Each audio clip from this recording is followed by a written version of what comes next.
بسم الله الرحمن الرحيم. ألف لام ميم. ذلك الكتاب لا ريب فيه هدى للمتقين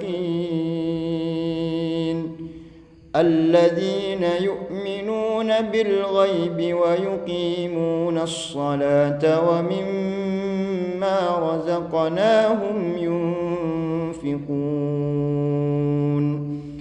والذين يؤمنون بما أنزل إليك وما أنزل من قبلك وبالآخرة هم يوقنون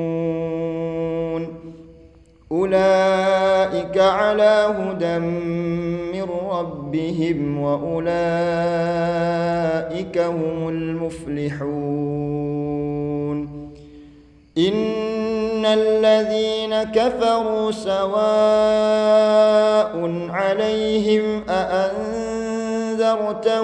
أم لم تنذرهم لا يؤمنون.